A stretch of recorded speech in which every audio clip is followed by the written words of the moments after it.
Malam ini kita akan belajar berdiskusi tentang fiqh muamalah. Jadi ada 3 aspek paling utama di dalam Islam yang akan terkait erat dengan aktivitas yang kita jalani. Dan itu pasti mendapatkan penilaian di sisi Allah dan terkait erat nanti dengan karakteristik dan perilaku kita saat menjalani itu di bumi. 1, ada yang terkait dengan kewajiban kita kepada Allah untuk membedakan antara Tuhan dengan hamba, antara Khalik dengan makhluk. Jadi kalau kita ingin tahu bedanya Khalik, Allah, dengan makhluk kita, maka Allah turunkan satu amalan yang dengan itu ditetapkan dan membedakan kita hamba dan dia adalah Khalik. Itu disebut dengan ibadah namanya. Ya, disebut dengan apa? Ibadah. Maka di sini muncul turunan-turunan ibadah dalam bentuk ritual seperti sholat misalnya. Kenapa sholat diwajibkan? Di antara hikmahnya dari sekian manfaat-manfaat sholat, yang paling utama adalah untuk menegaskan dan membedakan antara Khalik dengan makhluk. Jadi kalau Khalik disembah, kalau makhluk menyembah. Jadi kalau kita mengatakan kita makhluk, maka apa buktinya kita sebagai makhluk yang menuhankan Allah? Maka salah satu buktinya Allah perintahkan kita untuk beribadah seperti sholat. Karena itulah kalau kita ingin menegaskan kita hamba dan Allah itu Khalik, maka buktinya terletak pada ibadah ritual kita. Karena itu sungguh Allah merasa murka, marah, ya, tidak nyaman jika ada hamba tidak menunaikan sholat. Kenapa? Karena seakan-akan dia menempati posisi Tuhan bukan makhluk. Karena itulah kemudian ketika diperintahkan menunaikan sholat, menjadi kewajiban sholat itu salah satunya untuk menegaskan, kata Allah, saya Tuhan, Anda hamba. Itu yang dimaksud di Quran surah ke-20 ayat yang ke-14. Innani anallahu la ilaha illa ana fa'budni. Kata Allah, sungguh saya tegaskan pada kalian. Pakai kata inna. Inna itu kalau di gramatikal bahasa Arab, dia disebut harfun nasbin wa taukidin tansibul isma wa tarfa'ul khabara mabniyun alal fathi la mahalla lahu minal i'rabi. Paham? Tidak. Inna itu huruf nasab. Nasab itu kalau orang Arab bilang begini, nasabar rajulu asahu alal ardi. Seorang menancapkan tongkatnya ke bumi sampai dia nggak goyah gini. Jadi kalau sudah nasab maksudnya tancapkan dalam jiwamu. Kata Allah, hey, cara menerjemahkannya begini, tancapkan dalam jiwamu yang paling dalam, jangan goyah. Aku yakinkan padamu cuma aku yang Tuhan. La ilaha illa ana, tidak ada Tuhan selain saya. Engkau cari pun ke yang lain, engkau akan kembali kepadaku. Setelah engkau tahu aku Tuhan, fa'budni, maka mesti ada perbedaan antara Tuhan dengan makhluk. Bedanya sembah saya, kata Allah. Bagaimana cara menyembahnya? Maka diturunkan perintah yang pertama, ibadah. Wa aqimis sholata lidzikri. Maka tunaikan sholat untuk mengingat bahwa aku adalah Tuhan. Karena itu, jangankan kita manusia biasa, semua nabi dan rasul semua diminta sholat. Even itu seorang nabi pun, rasul pun yang lebih istimewa dibanding kita masih sholat. Anda silahkan cek, Nabi Musa sholat, tadi ayatnya. Nabi Isa, Yesus, Mesias, salat. Quran surah 19 ayat 31 sampai 33. Nabi Zakaria, salat. Quran surah ketiga ayat 38 sampai 39. Nabi Ismail alaihissalam, salat. Bahkan meminta keluarganya salat. Quran surah ke-19 ayat 55. Wa kana ya'muru ahlahu bis-shalah. Kalau Anda urutkan dari Nabi Muhammad sampai Nabi Adam alaihimussalam jami'an, semua salat. Muhammad sallallahu alaihi wasallam bin Abdullah bin Abdul Muttalib bin Hashim bin Abdul Manaf bin Qusay bin Murrah bin Kilab bin Ka'ab bin Ghalib bin Fihr bin Malik bin Nadar bin Kinana bin Khuzaimah bin Mudrika bin Ilyas bin Nizar bin Mudar bin Ma'ad bin Adnan bin Addi bin Adri bin Muqawwam bin Nahur bin Tarikh bin Ya'rub bin Yasjub bin Nabit bin Ismail alaihissalam bin Ibrahim alaihissalam bin Azar atau bin Nahur bin Abir bin Kinan bin Arfakhshad bin Sam bin Nuh alaihissalam bin Mikhlail Matushala bin Kinan bin Anwas bin Thith bin Adam alaihissalam. Semua nabi salat dari Nabi Muhammad sampai Nabi Adam alaihissalam. Coba ulangi. Salat. Jadi kalau nabi saja yang dijamin surganya, Rasul punya sifat maksum, dijaga dari maksiat, masih sholat, dan Anda bukan Nabi, bukan Rasul, nggak mau sholat, maka dipertanyakan penghambaannya kepada Allah. Karena itu, supaya sholatnya benar, muncullah fiqih, disebut dengan fiqih ibadah. Dari sini muncul fiqih sholat.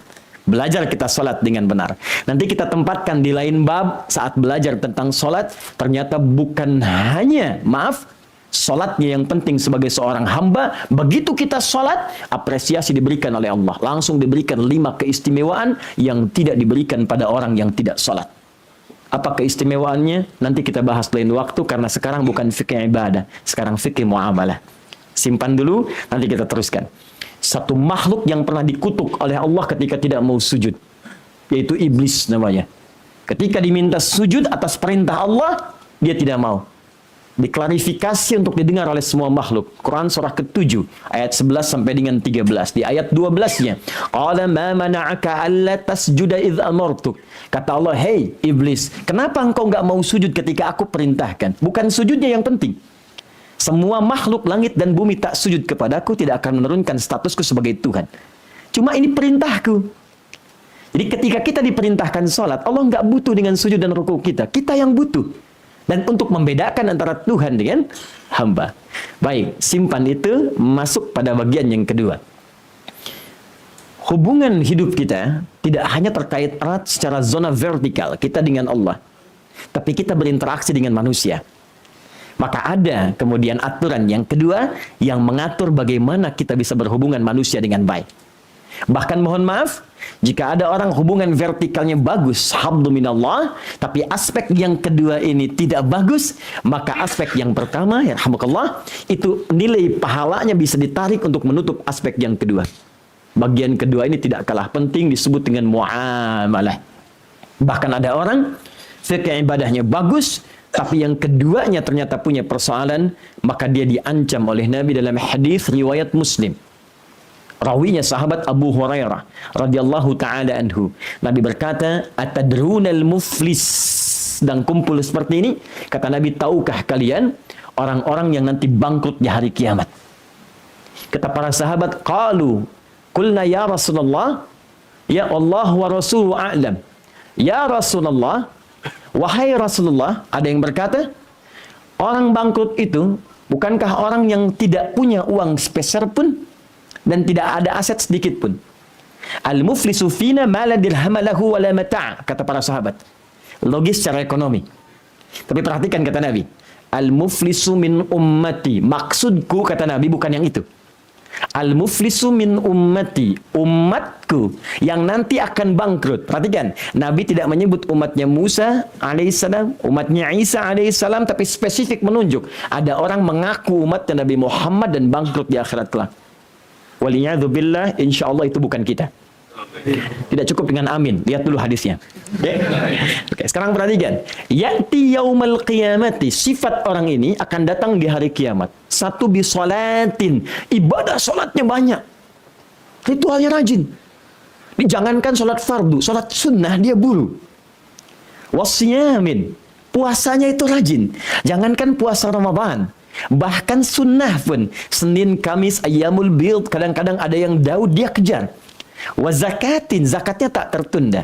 Cuman sayang, ingat ya, catat baik-baik apa yang saya sampaikan ini. Kalau Nabi yang pernah sampaikan pasti terjadi di hari kemudian. Dan kita mesti hati-hati. Ya'ti yaumal qiyamati bi salatin wa siyamin wa zakatin. Cuman sayang, wa ya'ti qad syatama hadza. Dia rajin salat, cuma dia juga rajin mencela. Di salatnya betul rajin, cuma senang mencela orang juga. Bahkan tak tanggung kadang imamnya yang dicela. Siapa sih imamnya kepanjangan banget? Iya ya. Nah, ini menarik ini. Ya, maaf. Syatama hadza wa qadhafa hadza. Ada yang saling tuduh. Wa daraba hadza, senang berselisih. Ini aneh ini. Bahkan rajin ngaji, bahas Quran, bahas hadis macam-macam, tapi senang berselisih dengan yang lainnya. Itu kalau Nabi yang sebutkan pasti kejadian. Yang paling dahsyat kata Nabi, wasafaka dama hadza. Ada yang bahkan menumpahkan darah dan menyebutkan kalimat Allah dan Rasulullah di dalamnya. Tembak sana Allahu Akbar, bom sana, bom sini Allahu Akbar, tanpa dasar yang dibenarkan. Hati-hati, kalau Nabi yang sampaikan pasti terjadi. Nampak sekarang? Nampak bahkan di tanah air tuh udah kreatif yang tidak pada tempatnya. Muncul bom panci, bom kulkas, bom oven, bom setrika, bom macam-macam. Ya, itu hati-hati. Jadi kalau teman-teman ngaji menemukan ciri-ciri seperti ini, cepat tinggalkan karena berpeluang Anda bangkrut di akhirat. Hati-hati. Bagaimana kemudian perhitungannya? Kata Nabi, tu'khadhu hadza min hasanati wa hadza min hasanati. Kalau ada orang salat, kemudian dia mencela orang lain, maka pahala salatnya diberikan langsung pada yang dicela. Ketiga. Makanya kalau sedang dicela orang, nggak usah marah. Itu sedang terjadi transfer otomatis pahala dia kepada kita. Jangan marah. Dan kalau Anda belajar nanti fikih akhlak, tidak setiap peristiwa mesti ditatap dengan akal. Kadang-kadang iman itu lebih menyejukkan. Ternyata tidak ada yang bebas dari celahan. Silahkan cek. Allah dicela. Ya, malaikat dicela. Rasul dicela. Nabi dicela. Sahabat dicela. Tabi'in dicela. Ulama dicela. Anda Tuhan bukan, malaikat bukan, Rasul bukan, Nabi bukan, sahabat bukan, tabi'in bukan, ulama juga belum. Dan Anda tak ingin dicela. Kata Imam Syafi'i, Anda siapa? Kalau Anda orang baik, Anda pasti akan dicela oleh orang yang tidak baik. Kalau Anda orang tidak baik, Anda pasti akan dicela oleh orang yang baik. Dan dalam fikih akhlak, dalam bab di tasawuf, kalau Anda dicela oleh orang yang tidak baik, sebetulnya bukan celaan. Sebetulnya pengukuhan di lisan Anda oleh Allah untuk mengukuhkan bahwa Anda telah menjadi orang baik. Anda kalau tadinya kumpul-kumpul di luar, tiba-tiba senang masuk ke masjid, senang kemudian sholat jamaah, senang mengkaji, senang ta'lim. Lalu tiba-tiba Anda namanya Kevin dipanggil Soleh misalnya. Soleh. Sebetulnya bukan celaan. Sebetulnya Allah menetapkan di lisan orang itu untuk mengukuhkan bahwa Anda sekarang telah berubah menjadi orang soleh. Jadi kalau cara bacanya begitu, Anda nggak usah marah. Dan nggak usah bikin status. Alhamdulillah saya sudah soleh. Cukup hilangkan. Itu indah. Jadi pola seperti itu. Jadi kalau Anda diluruskan, dicela oleh orang yang baik, jangan marah pula. Karena saking sayangnya Allah, diingatkan bahwa perbuatan itu tak baik. Kalau Allah nggak sayang, nggak akan diingatkan. Jadi kalau cara berpikir kita demikian konstruksinya, maka hidup itu penuh dengan kedamaian. Ya, makanya saat terjadi bom itu di Jalan Tamrin itu di Jakarta, saya waktu itu di Lampung tuh. Allahu Akbar, semoga tidak ada lagi yang seperti itu. Sedih kita. Pak, pertanyaan pertama, Ibu di bawah. Pertanyaan pertama ketika bom terjadi, duar, saya di Lampung. Ustaz, apakah bom di Jalan Tamrin termasuk jihad fisabilillah? Saya langsung bilang dengan pendek, saya katakan, Pak, sependek pengetahuan saya, jihad fisabilillah itu jihad di jalan Allah, bukan di Jalan Tamrin. Balikin lagi. Kita mesti hati-hati. Nah, karena ini begitu penting, mohon maaf, saya teruskan. Tu'khadhu hadza min hasanati. Ada orang puasa senang menuduh. Ada orang zakat gemar berselisih. Itu dipindahkan pahalanya. Fa in faniyat hasanatuhu. Kalau habis kebaikannya, tersisa keburukan belum selesai. Pernah fitnah orang, pernah dustakan orang, pernah bikin hoax, pernah macam-macam. Belum selesai itu. Maka dosa orang itu diambil, ditimpakan kepada pembuat buruk ini, faturiha finnar. Maka dicuci dulu dia di neraka. Saking pentingnya bagian kedua ini, maka turun banyak ayat membimbing bagaimana cara kita bermuamalah, berinteraksi dengan baik. Nah, yang kedua ini disebut dengan muamalah dan ada fiqhnya. Mengatur hubungan dengan makhluk secara horizontal. Disebut hablum minan. Nah, satu hablum minallah, dua hablum minan nas, babnya muamalah. Yang ketiga, cara menghiasi hubungan dengan Allah dan manusia, ada yang disebut dengan akhlak. Salat kewajiban, tapi bagaimana tampil berakhlak dalam salat? Pakaiannya bagus, Quran surah 7 ayat 31. Wudunya sempurna, Quran surah kelima ayat yang ke-6. Menghadap dengan khusyuk, Quran surah kedua ayat 45 sampai 46. Bagaimana menghadap Allah dengan sempurna? Di situ akhlak mengiringi ibadah. Bermuamalah dengan manusia, kata-kata jelas, tapi bagaimana mengucapkannya dengan indah. Kepada orang tua bagaimana? Kepada ayah ibu bagaimana? Kepada teman bagaimana? Sebaya bagaimana, itu akhlak. Maka muncul yang ketiga disebut dengan fikih akhlak. Karena teman-teman memilih yang muamalah, maka saya spesifikkan malam ini hanya membahas satu saja, yaitu fiqhul muamalah, bab tentang bagaimana berinteraksi dengan sesama manusia. Itu mukaddimahnya, sekarang kita mulai intinya. Tadi baru mukaddimah, sekarang intinya. Jazakallah khair, makasih banyak. Baik, silakan. Jazakallah khair. Maaf, saya mau petakan waktunya supaya sesuai. Kita sampai jam berapa? Baik. Bebas, besok saya terbang, nggak ada masalah. Terus habis subuh ceramah lagi gitu ya. Baik, bismillah. Ya kita pelan-pelan lah, setidaknya sampai jam 9 ya. Supaya nanti saudara-saudari kita kan praktek muamalah. Tidak terganggu dengan mungkin kendaraan banyak yang keluar dan sebagainya. Oke, kita mulai. Prinsip dasar muamalah sesama manusia. Pertama langsung diisyaratkan oleh Allah melalui penamaan manusia itu sendiri. Saya bergerak dari yang paling dasar dulu. Kalau paham roots-nya, kesananya akan lebih mudah. Nama manusia di dalam Al-Quran setidaknya disebutkan dan diisyaratkan dengan 5 nama. Ya, berapa nama? 5 nama. Dan nanti teman-teman menariknya 5 ini, turunannya di Pancasila. Tidak banyak orang tahu itu. Nanti masuk sebagian ke undang-undang. Karena nanti yang merumuskan Pancasila, diantaranya nanti ada orang-orang tua kita di masa lalu. Yang mereka ulama. Dan memberikan inspirasi. Nanti babnya luas, nanti kita bahas. 5 nama ini. 1, ada yang disebut dengan ins. Al-ins. Disebutkan 18 kali dalam Al-Quran. Ya, saya ilustrasikan saja ya, karena kita tidak punya kesempatan menulis, terbatas. 18 kali disebutkan dalam Al-Quran pasangannya jin. Ya ma'syaral jinni wal ins wa ma khalaqtul jinna wal ins. Oke. 2, ada yang disebut bashar. 35 kali disebutkan dalam Al-Quran. Contoh, Quran surah ke-15 ayat 28. Wa idh qala rabbuka lil malaikati inni khaliqum bashara. Quran surah ke-18 ayat 110. Ya, qul innama ana basyarum mithlukum yuha ilayya. Bashar disebutkan 35 kali dalam Al-Quran. Ada yang ketiga insan. Insan disebutkan 65 kali dalam Al-Quran. Bahkan disebutkan surahnya surah ke-76 surah Al-Insan. Hal ata 'alal insani hinum minad dahr. Wahyu pertama kalimat insan. Iqra bismi rabbikal ladzi khalaq. Khalaqal insana min 'alaq. Ar-Rahman 'allamal Qur'an. Khalaqal insan. 3. 4. Disebut dengan Bani Adam.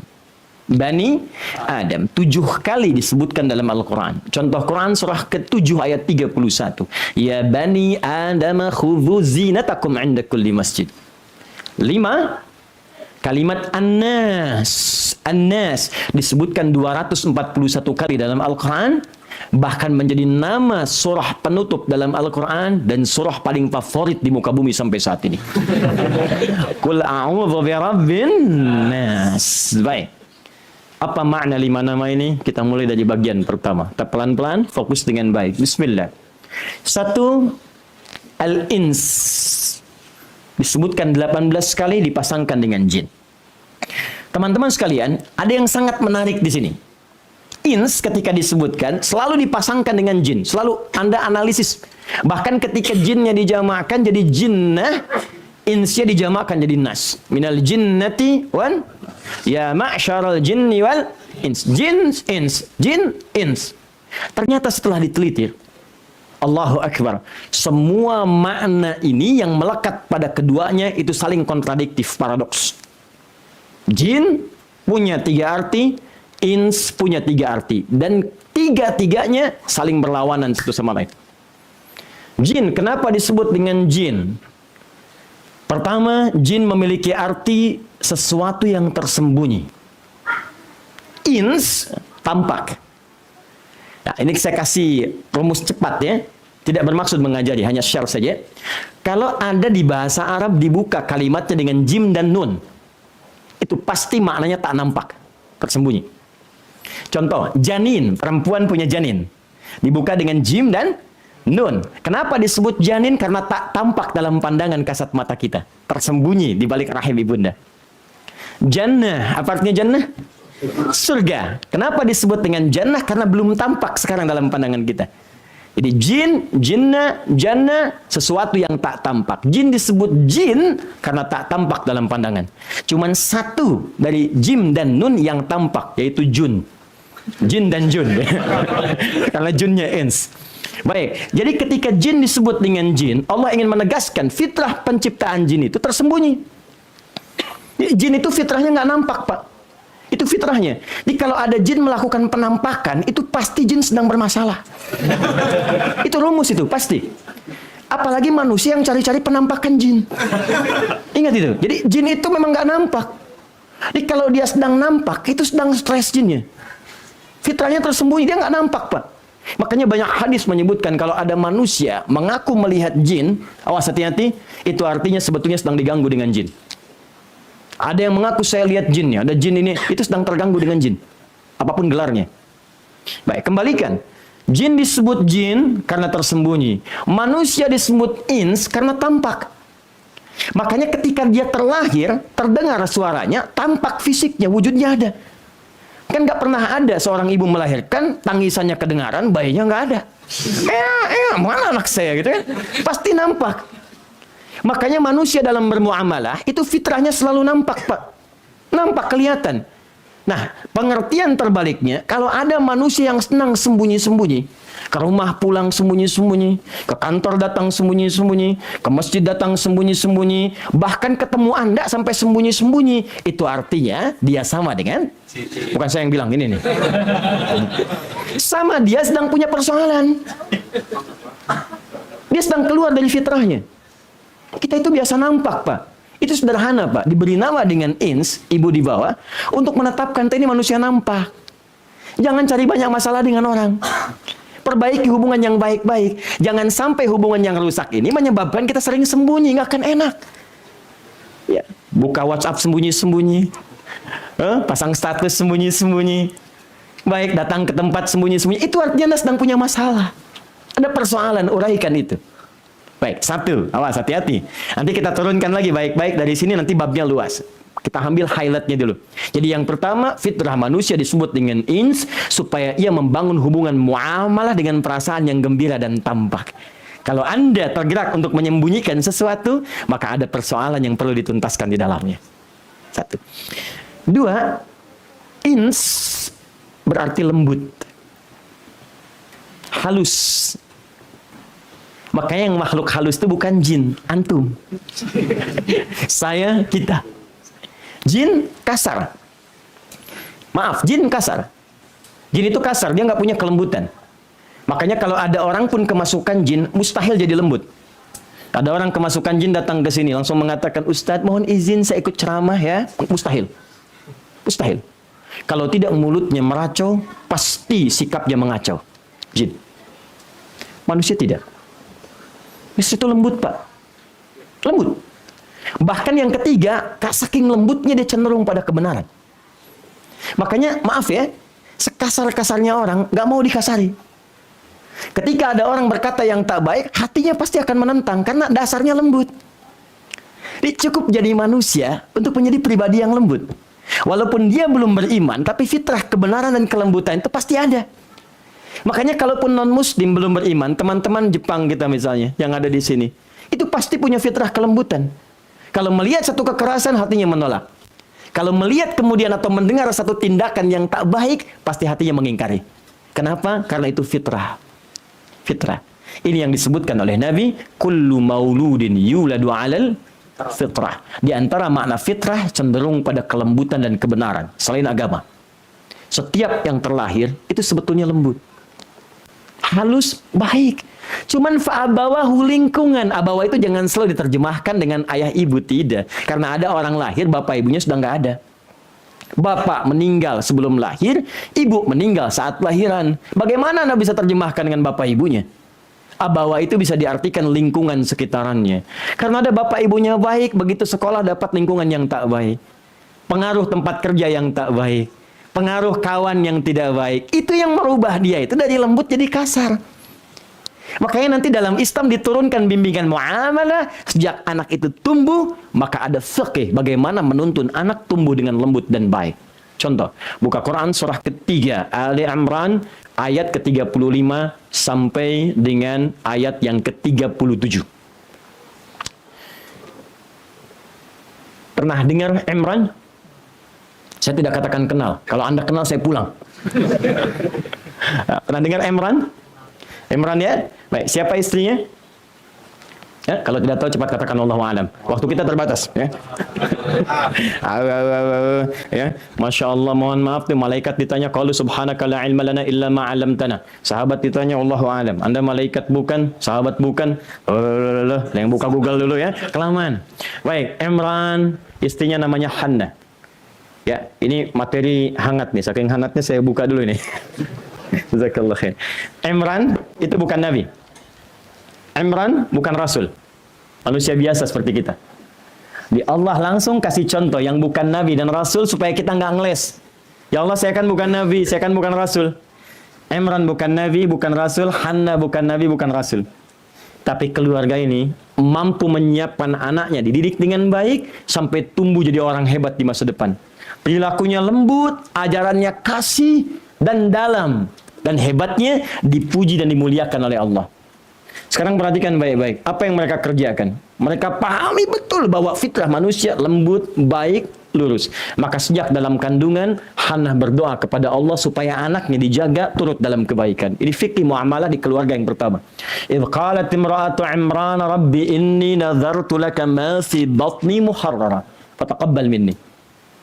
Ya, kata Hannah, ya Allah, aku bernazar, mohon anakku yang lahir nanti aku akan dekatkan denganmu. Aku akan didik supaya dia berlaku manusia yang sempurna, yang baik. Bagaimana cara menjadi baik itu? Yuk kita pelan-pelan turunkan ya. Satu, kalau anak ingin baik, dimulai dari keluarga. Jangan lihat orang dulu. Anda tunjuk orang lain, 4 kembali ke kita. Dan di Quran, yang harus dijaga pertama keluarga. Quran surah 66 ayat ke-6, Qu anfusakum wa ahlikum nara. Jadi jangan sampai Anda peduli dengan kawan, keluarga sendiri nggak dilihat. Sekarang perhatikan, satu, kalau ingin anak kita baik, beri nama dia dengan nama terbaik sesuai dengan harapan kita. Berikan nama yang paling indah. Misal, Anda ingin anak Anda misalnya jadi diplomat penghafal Quran. Wah, Masya Allah. Muhammad Muwasil Qurani. Muhammad, anak baik, seorang diplomat ahli Quran. Masya Allah. Saya ingin anak saya misalnya seorang arsitek ahli hadis. Muhammad Muhandis An-Nabawi. Misal. Nggak apa-apa, silahkan beri nama. Ya. Saya ingin anak saya misalnya seorang hafid cinta negeri. Muhammad Ahlul Quran Hubbul Watan. Misal. Nggak ada masalah. Yang penting Anda kasih nama yang bagus sesuai harapan. Itu nama itu doa. Jangan sampai diberi nama tapi nggak jelas. Makanya Nabi langsung mengatakan pada para sahabat ketika nama anaknya, awas, bertentangan dengan hukum Allah, kata Nabi langsung ganti. Kalau nggak bagus, koreksi. Kadang Nabi usulkan nama. Ya maaf, ada 9 nama setan misalnya. Hati-hati, coba cek malam ini. Jangan-jangan masuk dalam bagian itu. Kalau sudah ketahuan, ganti. Ya, ini saya nggak main-main. Nama setan tuh banyak, ada 9. Setan wudhu, tempat wudhu ada setan, namanya Walhan. Itu yang menyebabkan Anda sering ragu-ragu. Habis wudhu, nih saya ada nggak wudhunya? Itu Walhan namanya. Setan sholat ada. Setan sholat, Anda bayangkan, dalam sholat dia berdinas. Dinasnya saat kita sholat. Itu waktu takbir betul. Jadi kalau kita belum apa-apa begini nih, kita masih berdiri, dia masih santai. Dibiarkan aja kita, santai aja dia. Tapi kalau antum sudah takbir, wa idza kabbara di Abu Daud, begitu takbir begini, kata Nabi, fayaqulu syaitanu, maka dinasnya dimulai di situ. Tugasnya muncul. Maka dia berkata, fayaqulu uzkur kadza, ingat ini, ingat itu. Makanya jangan kaget, Anda ketika takbir begini, Allahu Akbar, Anda akan langsung mengingat apa yang tidak ingin Anda ingat. Nggak percaya silakan. Subuh buktikan nanti. Begitu Anda takbir, status belum diupdate, ini lupa di mana. Sampai ceramah saya pun sekarang Anda akan ingat lagi. Begitu Anda takbir kata setan, ingat kata Ustadz Adi, setan akan berkata begini-begini. Itu setan dia. Itu setan. Namanya khanzab. Khanzab. Setan rumah. Dia berfungsi mengacaukan hubungan rumah tangga. Itu diisyaratkan nanti di Quran surah kedua ayat 102. Yufarriquna bainal mar'i wa zawji. Dia berusaha memecah suami istri. Ya, kadang hubungan di rumah. Dan Anda kalau menarik, dia menunggu ruangan yang kosong. Di setiap Anda masuk ke ruangan kosong, itu begitu keluar dia masuk. Kata Nabi, cara mengusirnya, ucapkan salam. Anda dari manapun masuk rumah, masuk ruangan, ucapkan salam. Ketika Anda mengucapkan salam, Assalamualaikum, dia akan berkata kepada kawannya, fayaqulu syaitanu, dia berkata pada kawannya, kita nggak punya tempat menetap di sini. Tapi kalau tidak Anda ucapkan Assalamualaikum, dia berkata pada kawannya, kita punya tempat menetap di sini. Hati-hati. Itu yang menyebabkan kadang setan pasar ikut ke rumah. Istri ke mall gitu kan, belanja, nyampe di rumah malam-malam komentar pada Anda, "Papa tadi bagus deh. Ya, tasnya itu bagus banget." Anda jawab, "Ma, tas yang ada kan masih bagus juga. Isinya bisa mengantarkan kita ke surga." "Oh iya Pak ya, yang dulu juga masih ada. Tapi yang tadi bagus kok Pak." Itu pasti. Makanya ketika Anda masuk, ajarkan. Setannya namanya Dasim. Dasim. Ya, perempuannya Dasima. Ada setan laki-laki, setan perempuan. Anda masuk kamar mandi, doanya apa? Allahumma inni a'udzubika minal khubuthi wal khaba'ith. Setan laki-laki, setan perempuan. Setan rumah namanya Dasim. Anda ucapkan salam, assalamualaikum, dia keluar. Itu saya Pak di rumah, saya ajarkan dari anak-anak sejak kecil. Anak saya sekarang yang 7 tahun, dari 3 tahun saya ajarkan. Nak, Kak, di kamar kosong kalau masuk, setan masuk. Ucapkan assalamualaikum. Ada setan penunggu namanya Dasim. Seketika dia praktekkan, dia buka kamarnya, dia ucapkan salam. Assalamualaikum Dasim. Gitu. Supaya nggak ketukar, langsung kelar. Oke. Baik, saya teruskan sebentar. Jadi teman-teman, tantangan demikian. Berikan nama yang sesuai. Kalau namanya nggak bagus, koreksi. Jangan berikan nama pelawak misalnya. Supaya ini terjadi.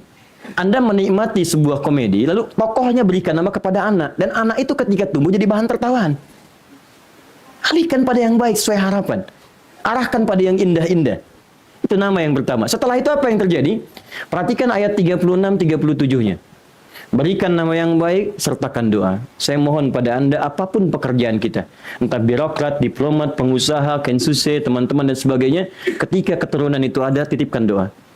Karena Anda saat di rumah bisa mengontrolnya, tapi saat keluar rumah siapa yang merawatnya? Titipkan pada Allah. Lalu cari guru yang baik. Ingat, pintar dan saleh. Ini pesan Quran. Maka Maryam ketika lahir diberi nama dengan Maryam sesuai harapan, diberikan guru pendamping namanya Zakaria. Zakaria itu orang paling pintar di zamannya dan saleh. Ingat, pintar plus saleh, nggak cukup pintar saja. Sekarang banyak orang pintar tapi karena nggak saleh, kepintarannya digunakan untuk hal-hal yang buruk. Ya, banyak sekarang, silahkan Pak, jangan dihalangi. Mau jadi misalnya insinyur silahkan, arsitek silahkan, diplomat silahkan, ahli tafsir silahkan. Tapi basicnya agamanya kuat. Diplomat yang hafal Quran, ya arsitek yang hafal Quran, insinyur yang hafal hadis, dampingi oleh orang yang baik. Sekolahkan ke tempat yang baik. Begitu Anda kerjakan, tugas Anda akan ringan. Perhatikan jaminan Allah. Tapi mesti yakin. Kalau nggak yakin, nggak akan terjadi. Fataqabbalaha rabbuha. Ayat 37-nya, paling kiri sebelah bawah di mushaf. Fataqabbalaha rabbuha biqabulin hasanin wa ambataha nabatan hasana wa kaffalaha Zakaria. Kata Allah, orang tua yang melakukan ikhtiar tadi, merawat anak dengan baik, diberi nama dengan baik, cari guru yang baik, ditempatkan tempat yang baik, saya yang akan menanggung semua pertumbuhannya dan saya akan mudahkan perawatannya termasuk kepada rezekinya. Bagian pertama. Jadi saya ingin masuk kepada bagian yang pertama, kita itu lembut. Jadi jangan sampai kalau ada anak bersikap tak lembut, jangan salahkan dulu anaknya. Mungkin Anda yang keliru. Saya yang salah yang tidak memberikan tuntunan yang baik. Saya yang membawa tontonan di rumah nggak baik. Saya yang membawa bacaan-bacaan nggak bagus. Saya yang menempatkannya di tempat yang tidak baik. Itu yang menyebabkan anak itu jauh dari kita. Ya, anak itu gimana kita ngasihnya, Pak?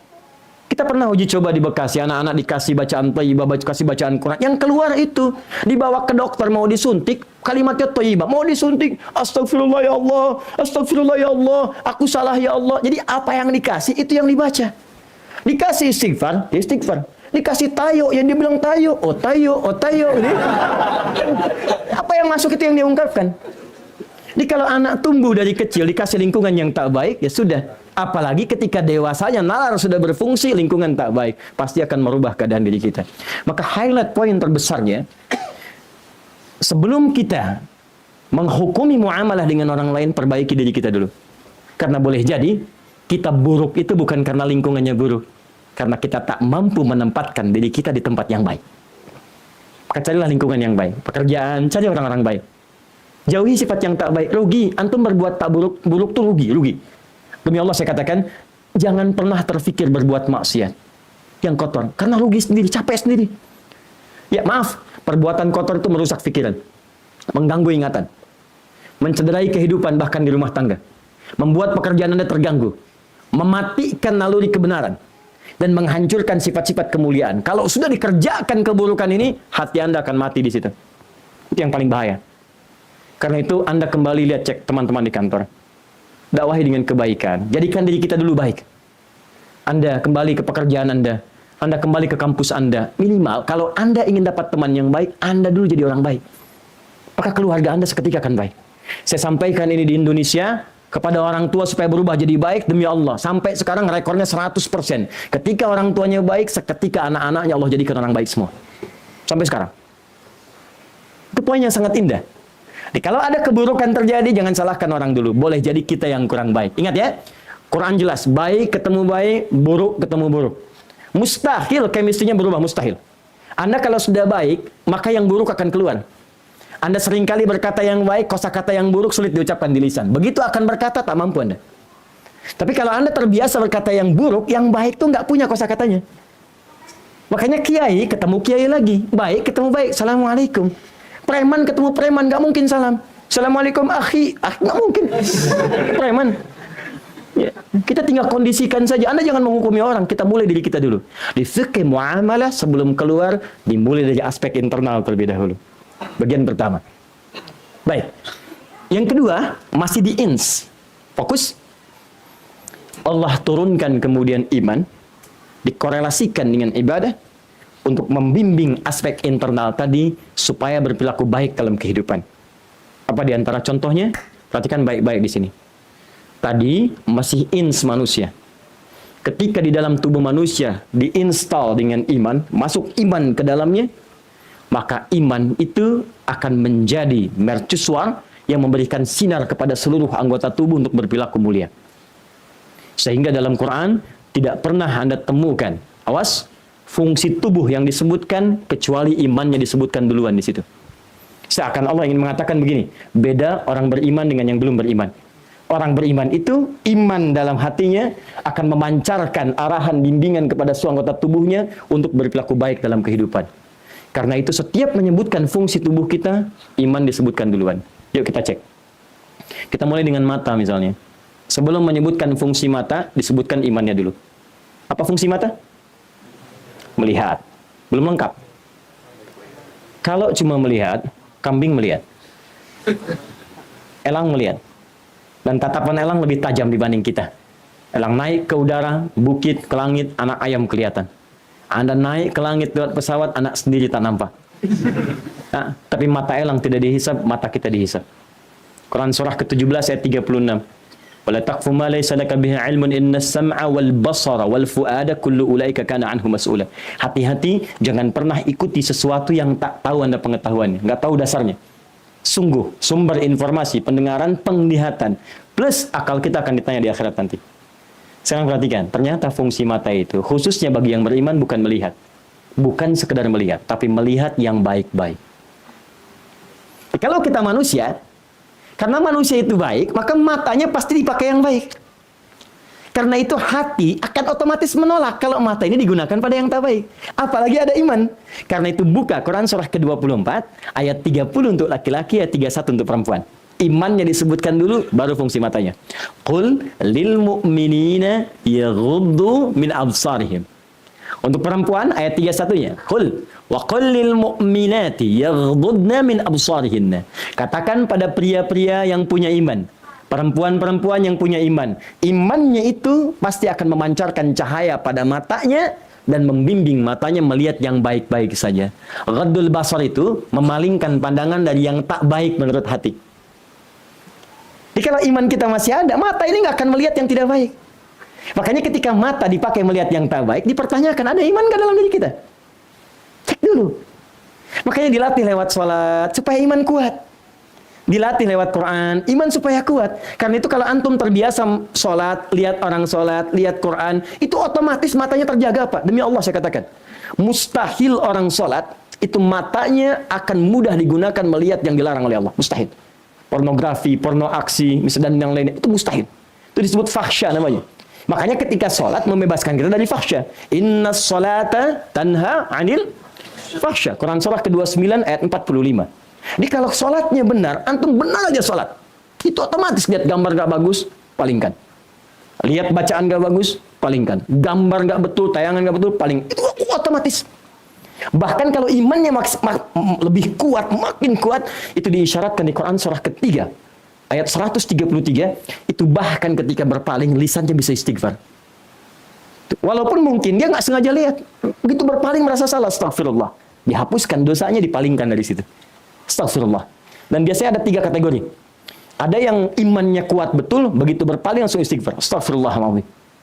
Ada yang tingkat standar, berpaling, istighfar nggak muncul. Jadi berpaling saja.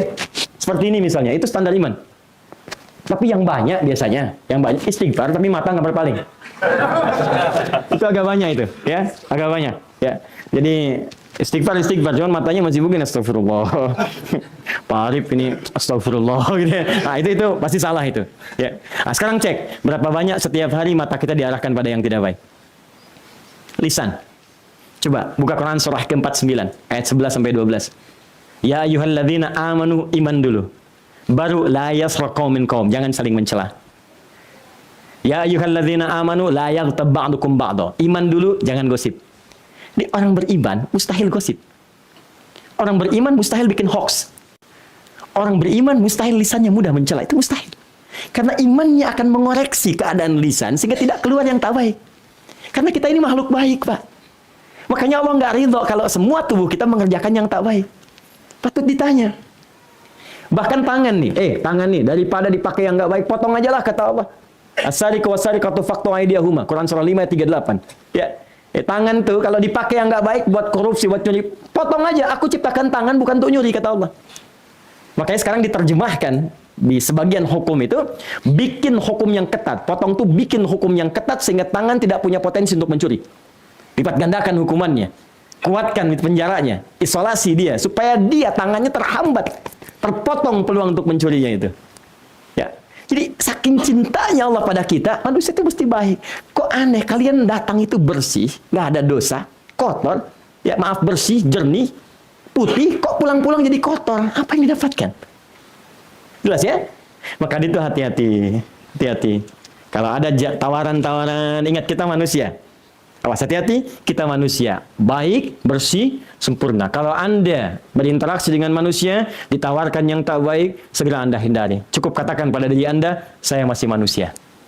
Apalagi Anda beriman kepada Allah Subhanahu wa Ta'ala. Ini dasar sangat penting sebelum berinteraksi dengan orang lain. Anda bagaimana bisa menegur orang untuk baik sementara Anda sendiri belum baik? Ke kantor, disodorkan tawaran. Pak, bisa ditanda tangan, Pak? Bisa? Coba lihat. Ini kenapa ada ini nih? Ini nggak benar nih. Iya Pak, tapi fee-nya bagus Pak, 3 juta yen. Maaf ya, saya ini masih manusia. Dan saya beriman kepada Allah. Jari ini jadi tahiyat, nggak akan pernah dipakai maksiat. Silahkan perbaiki. Top. Sudah Pak, kami perbaiki. Bagus. Kok nggak berubah? Fee-nya saya perbaiki Pak, jadi 5 juta yen. Sudah saya ingatkan dari tadi, jari tahiyat nggak akan pernah dipakai untuk maksiat. Tapi tunggu, saya istikharah dulu misalnya.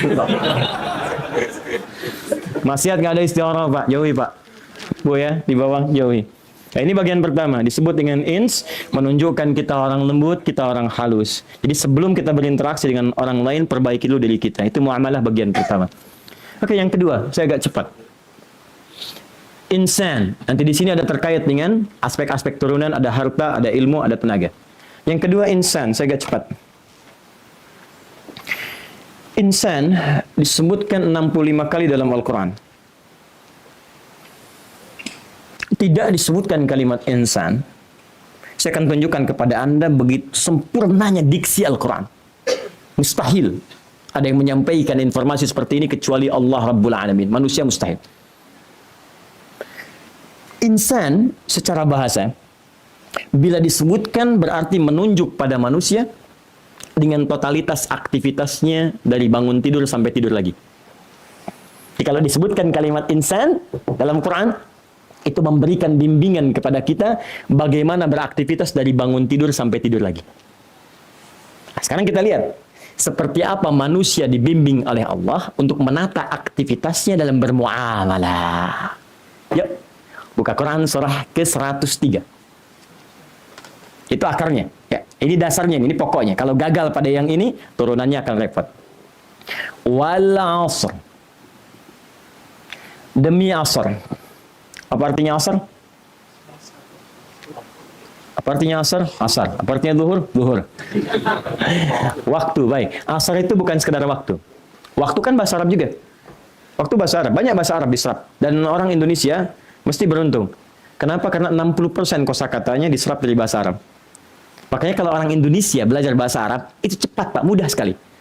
Dan kita bersyukur, lidah orang Indonesia itu dianugerahi oleh Allah fleksibilitas untuk belajar bahasa apapun. Jadi kalau dia bicara bahasa Arab, udah kayak orang Arab tuh. Alhamdulillah Nabi khair. Masya Allah ya Syekhina. Wen masya ente. Kayak orang Arab bener. Kalau dia nggak kelihatan wajahnya, udah si Arab nih. Bahasa Inggris, udah kayak orang Inggris. Hello John, where have you been? Udah kayak orang Inggris banget. Bicara bahasa Jepang, udah kayak orang Jepang aja. Arigato. Pokoknya persis sama. Anda cek orang Jepang suruh bahasa Inggris, kelihatan Jepangnya. Orang Cina suruh pakai bahasa Arab, kelihatan Cinanya. Orang India apalagi. Tampak semua. Orang kita tuh luar biasa, Pak. Lisannya dahsyat. Sempurna keadaannya. Yaitu anugerah yang sangat luar biasa. Nah, termasuk teman-teman saya kembalikan. Ya, kembali kepada awal tadi, waktu dari bahasa Arab. Tapi asar bukan sekedar waktu. Asar itu al-waqtul ladzi yu'asiruna fahuwa asrun. Al-waqtul ladzi yu'asiruna fahuwa asrun. Paham? Tidak. Waktu, momentum yang kita lalui setiap saat, itu asar namanya. Di setiap waktu yang Allah berikan pada kita untuk beraktivitas, modalnya disebut asar. Sekarang pun asar. Dari segi penamaan modal waktunya. Detilnya bisa beda, bisa malam, bisa siang, bisa pagi, tapi setiap kesempatannya momentumnya disebut dengan asar namanya. Perhatikan cara menerjemahkannya. Wal asr. Aku bersumpah, kata Allah, dengan modal waktu beraktivitas yang aku berikan pada manusia. Perhatikan, masih ingat tadi? Kalau manusia disebutkan dengan nama yang menunjuk pada totalitas aktivitasnya disebut apa namanya? Insan. Dan perhatikan mukjizat Al-Quran dalam memilih diksi. Allah tidak mengatakan ins, bashar, nas, atau bani Adam. Tapi insan yang akan ada di sini. Wal asr. Aku bersumpah demi waktu, kesempatan yang aku berikan pada manusia untuk beraktivitas. Innal insana lafi khusr. Sungguh, setiap manusia yang beraktivitas itu, di antara mereka ada yang mengalami kerugian. Jadi kasih oleh Allah modal waktu, cuman sayang modalnya tidak digunakan untuk berniaga dengan benar, sehingga rugi dia. Karena kalau dikasih 24 juta, mohon maaf ya, yang balik cuma 12 juta. Berapa ruginya? 12. Dikasih 24 juta, balik cuma 4 juta. Rugi berapa? 20. Anda, saya, kita dikasih 24 jam. Kita berniaga dengan waktu untuk beraktivitas. Sekarang di antara sekian, 24 jam itu, berapa yang punya nilai di hadapan Allah? Minimal kembali modal. Dan coba renungkan ya, usia kita berapa sekarang? Dari sekian beraktivitas, berapa banyak yang punya nilai di sisi Allah? Ini ada hitungan kecil-kecilan nih. Ini para ulama yang menghitung gini, untuk contoh kita saja, untuk evaluasi diri. Misal, kalau ada orang usia 40 tahun, itu risetnya, nanti Prof. Aziz bisa riset kembali atau teman-teman, ya, itu riset kecil-kecilan mengatakan, setengah dari usia manusia, setengahnya, itu umumnya dipakai tidur. Ya, kalau 40 tahun, berapa tahun yang tidurnya? 20 tahun. Dari kecilnya, tidur siangnya, tidur malamnya, capeknya, macam-macamnya, itu rata-rata setengahnya, secara umum. 20-nya lagi, aktivitas. Oke, dari aktivitas ini, 20 tahun, di situ candanya, tawanya, kerjanya, makannya, minumnya, termasuk ibadahnya. Saya mau tanya, dari 20 tahun, berapa yang punya nilai ibadah di hadapan Allah? Jangan terlalu pesimis, ambil setengahnya. Bisa 10 tahun. Ibadah 10 tahun. Dari 10 tahun ini, berapa yang kira-kira ibadahnya diterima? Yang ikhlas. Salatnya, baca Qur'annya, kan syarat diterima itu ikhlas. Wa ma umiru illa liya'budullaha mukhlishina lahuddin. Quran surah 98 ayat 5. Kira-kira dari 10 tahun itu yang ikhlas berapa tahun? Bisa 5 tahun. Bisa.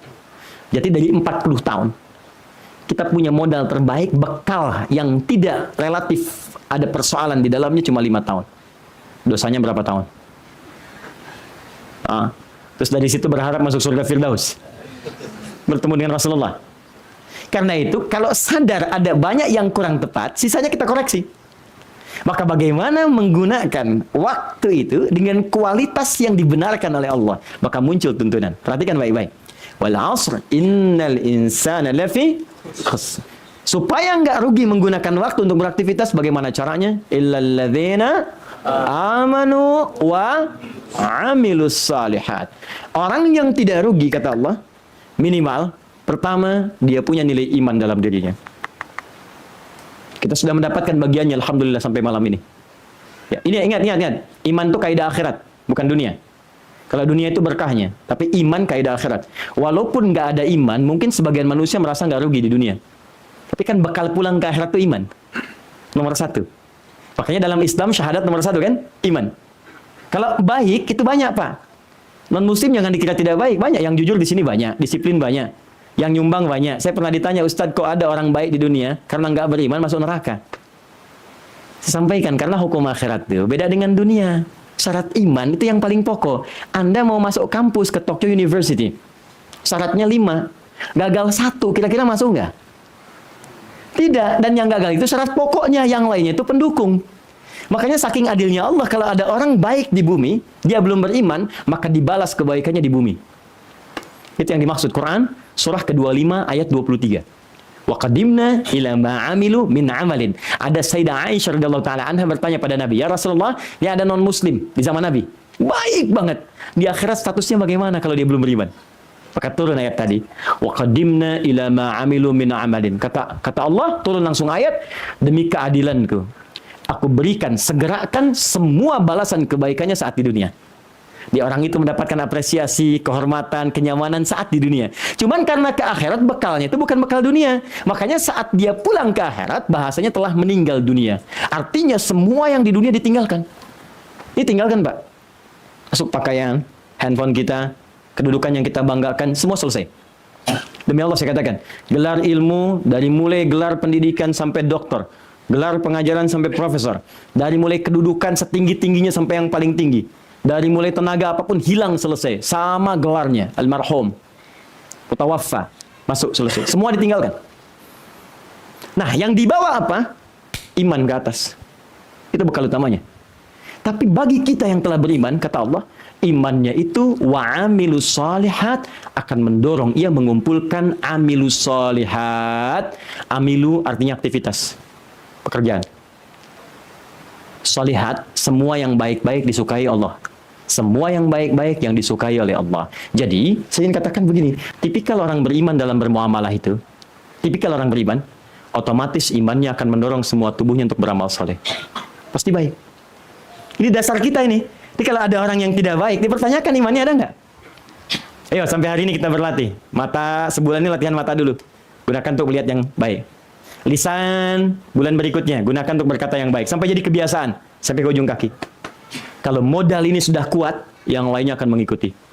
Maka ini rahasia pertama dalam muamalah, kata Allah, rencanakan kita semua dalam turunan kehidupan kita untuk bisa mengorganize semua aktivitas kita pada nilai-nilai yang baik yang disukai oleh Allah Subhanahu wa taala.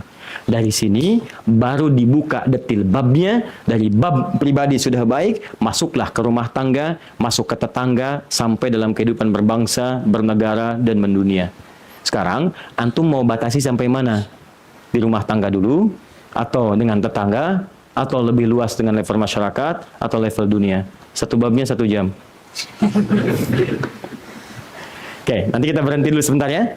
Kita berhenti sebentar, kita diskusi. Kalau ada yang mau bertanya, nanti dipersilahkan. Tapi saya selesaikan satu bagian ini dulu. Nah, saya simpulkan sebentar. Kalau kita ingin memulai bermuamalah, prinsip Quran pertama, perbaiki diri kita dulu. Jangan berbuat sesuatu yang memunculkan persoalan. Nanti kitanya yang nggak enak, senang sembunyi, tidak tampak, nggak nyaman, nggak enak hati. Ya biasanya kita datang mereka senang, sekarang kita lihat mereka bubar, kan? Ngelihat kita juga jadi nggak enak, nggak nyaman. Kedua, insan. Bikin kurikulum aktivitas kehidupan dari bangun tidur sampai tidur lagi yang kira-kira dipandang baik oleh Allah. Ingat, kalau Allah yang sudah memandang baik, semua manusia akan mengatakan itu bagus. Karena nanti semua muamalah hukumnya universal. Semua manusia mengatakan baik. Silahkan Anda cek. Beda ibadah dengan muamalah itu lain. Kalau muamalah itu 99%. 1%-nya itu hanya soal makanan, daging babi, ya, minuman yang memabukkan, itu sifatnya demikian. 99% universal hukumnya. Kejujuran, ketawaduan, disiplin, itu universal. Saya mau katakan, tata aktivitas Anda dari bangun tidur sampai tidur lagi sehingga disebut dengan saleh. Bagaimana caranya supaya tidak bingung? Maka Allah langsung memerintahkan pada Rasulullah mengajarkan aktivitas dari bangun tidur sampai tidur lagi pada kurikulum yang sifatnya umum yang Anda bisa turunkan di setiap fashion yang Anda miliki. Anda mau jadi apapun nggak akan keluar dari ketentuan ini. Dan itu cuma ada di Islam. Ya. Nah, ini ilmiah ya. Jadi kalau nanti ada sesuatu kita diskusikan. Saya punya perbandingan di referensi lain, termasuk kepercayaan lain. Saya suka baca-baca juga kitab-kitabnya. Saya bandingkan untuk meyakinkan bahwa Islam itu benar yang saya yakini. Lalu kita berdiskusi dengan penuh kelembutan. Sekarang tunjukkan pada saya di kitab mana Anda temukan bimbingan hidup dari bangun tidur sampai tidur lagi. Kecuali di Islam. Dan bimbingan itu secara simpel, itu ada pada doa yang melekat pada setiap perbuatan. Doa itu bukan bacaan formalitas menjadikan kegiatan jadi ibadah, bukan cuma itu. Tapi isinya bimbingan, beraktivitas. Saya ambil contoh satu ya. Bangun tidur, kita sudah ada doanya. Ada doa bangun tidur? Apa doanya? Alhamdulillahilladzi ahyana ba'dama amatana wa ilaihin nusyur. Perhatikan. Bangun tidur mau ke toilet, kamar mandi, ada doanya?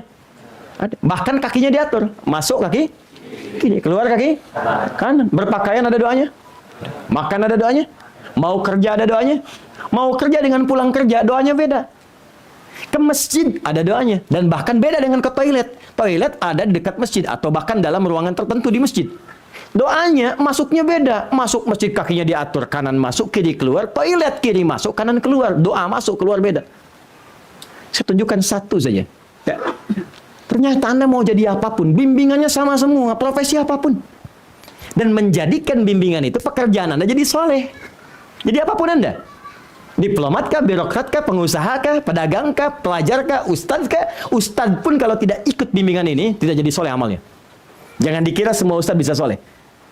Yang dihisab pertama kali yaumul qiyamah itu 3 golongan. Yang pertamanya ustadz, kiai, da'i. Tolong bantu saya. Terutama dalam faktor keikhlasan. Karena akan ditanya, bagaimana kamu berdakwah dulu? Maka mereka menjawab, kami berdakwah karenamu ya Allah. Kata Allah, kadzab. Ada kadzib, ada kadzab, itu beda. Kadzib itu sekali dusta. Kadzab terbiasa berdusta. Ternyata dibuka filenya. Nih, ditampakkan. Kamu itu ternyata gila popularitas. Kamu itu pergi hanya untuk mencari materi dunia saja. Memperkaya diri sendiri, hanya untuk cari amplop saja. Itu saya tegaskan sekali lagi. Tolong kalau saya kesini jangan pernah berikan saya amplop. Jangan berikan isinya pun, saya akan kembalikan. Ya, tolong jangan berikan, apalagi Anda keluarga saya di sini. Nggak mungkin saya dakwah di keluarga saya meminta sesuatu, mustahil. Anda undang saya, jangan pikirkan apapun.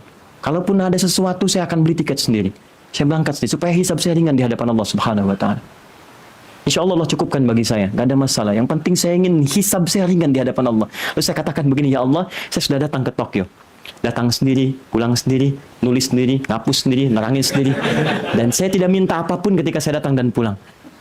Maka kalau itu berbuat menjadi kebaikan, maka mohon resapkan pada jiwa sahabat-sahabat saya. Tapi kalaupun belum, mereka hamba-Mu ya Allah. Jadikan dan berikan kami kebaikan dalam rahmat-Mu. Jadikan saya keluarga Anda dan jangan berikan apapun ketika saya datang pada nilai-nilai materi dunia. Anda mencintai saya, maka sayangi saya dengan doa-doa Anda. Itu poinnya. Maka saya ingin katakan kembali ke awal tadi, perhatikan saat kita bangun tidur saja, itu bukan bacaan biasa. Bacaan tadi ditemukan di hadis Al-Bukhari, nomor hadis 181. Riwayat Mu'adz bin Jabal dan Jundub bin Junadah radhiyallahu taala anhuma. Tapi apakah hanya bacaan saja? Tidak, Anda cek lagi. Di Abu Daud nomor hadis 1367. Dari Abdullah bin Abbas, Ibnu Abbas radhiyallahu taala anhuma. Nih, teks hadisnya berbunyi begini, bima makna. An Ibnu Abbas radhiyallahu taala anhuma, dari Ibnu Abbas, semoga Allah meridhai beliau dan kedua orang tuanya. Perhatikan kalimatnya. Kana an-nabiyyu sallallahu alaihi wasallam idza istaiqadha min naumihi. Ini semuanya universal. Adalah kebiasaan Nabi yang dicontohkan pada kita. Kalau bangun tidur ingin baik dan saleh, maka pertama fajalasa, beliau bangun duduk sebentar. Anda silahkan cek. Riset dimanapun. Bangun tidur jangan buru-buru, duduk dulu kata Nabi. Awas, bukan sekedar bimbingan, tapi sunnah. Dikerjakan, dapat pahala. Tapi nilai kebaikannya ada. Silakan cek, bangun tidur langsung lari. Ah, tahu Anda. Bangun tidur langsung berdiri, capek. Bangun tidur kata Nabi, duduk dulu. Kemudian famasaha biyadihi min athari naumi. Setelah itu, hapuskan dulu bekas ngantuknya, sadar dulu. Jangan sampai belum sadar udah baca doa. Dan doa itu dibaca dalam keadaan tidak sadar. Ya, bagaimana bisa meresapi doanya? Alhamdulillah. Ayana, madama madana, ayana syur. Gini, memang bangunnya jam 3, tapi begininya bangun lagi jam 7. Sadar dulu teman, sadar dulu. Setelah sadar, baru bacakan doanya. Perhatikan, tidak banyak orang memahami tentang esensi doa ini. Orang hanya berkata, baca jadi formalitas. Pahala dituliskan, tapi bimbingan hidup sunyi di dalamnya. Alhamdulillahilladzi ahyana. Ya Allah, saya bersyukur, terima kasih kalau dalam bahasa kita. Engkau berikan aku kesempatan kembali untuk hidup. Ba'dama amatana. Ada ba'da amatana, ada ba'da ma, pakai ma amatana. Kalau ma-nya dihilangkan berarti dibangkitkan dari kubur. Karena wafat. Jadi kalau Anda kurang ma, alhamdulillahilladzi ahyana ba'da amatana. Itu mungkin Anda pocong itu. Bangkit dari kubur, naik minta sate 200 tusuk. Oke, kalau pakai ma artinya ditidurkan dulu. Tidur, bangkit lagi. Tapi yang menarik, lihat sini. Ujungnya. Wa ilaihin nusyur. Hi-nya kata ganti kembali ke Allah. Nusyur dari kata nasyara yansyurun nashran. Kalau menyebar jadi intasyar. Nasyara itu artinya menyebar untuk mencari bekal pulang. Merantau untuk balik. Jadi kalau ada dikatakan intasyara ahlu Sumatera ila Jakarta hatta ila Yaman. Orang Sumatera merantau ke Jakarta sampai ke Jepang misalnya. Bukankah merantau untuk balik lagi pulang? Kita punya mudik kan? Mudik itu bahasa Arabnya ada yang id. Id itu mudik. Tempatnya ma'ad. Ya. Ibnu Qayyim al-Jauziyah punya kitab Zadul Ma'ad. Hari kiamat disebut Yaumul Mi'ad. Satu saat kita pulang. Kita mudik. Itu cuma latihan aja tiap tahun di dunia. Satu saat kita pulang. Dan hukum mudik itu berlaku umum teman-teman. Maaf ya. Anda punya bekal, Anda berani pulang. Punya bekal berani pulang Anda. Saya melihat Masya Allah wajahnya cerah tuh di akhir Ramadan. Orang-orang pulang. Saya tanya, karena bekalnya ada. Dahsyatnya luar biasa teman-teman. Dikumpulin sampai bekalnya itu luar biasa. Pulang dus banyak. Padahal pulang pakai motor. Motornya bebek, bekalnya singa. Muncul. Tulis.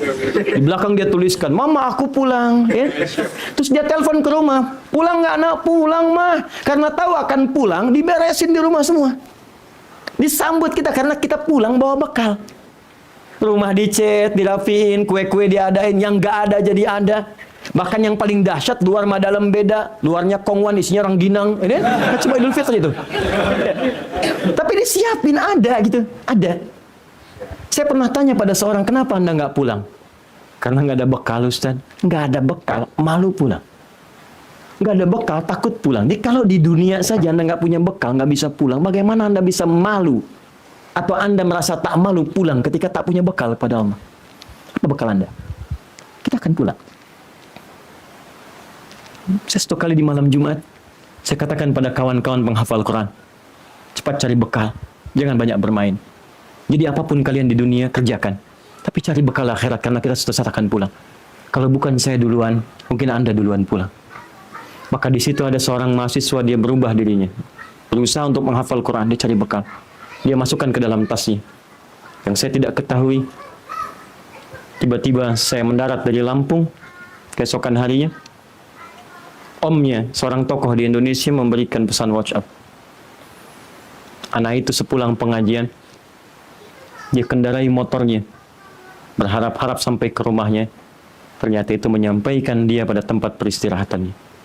Orang mengatakan kecelakaan, tapi ternyata dalam celakanya, sungguh ia sedang menghatamkan Al-Quran dan terdapat mushaf di dalam tasnya.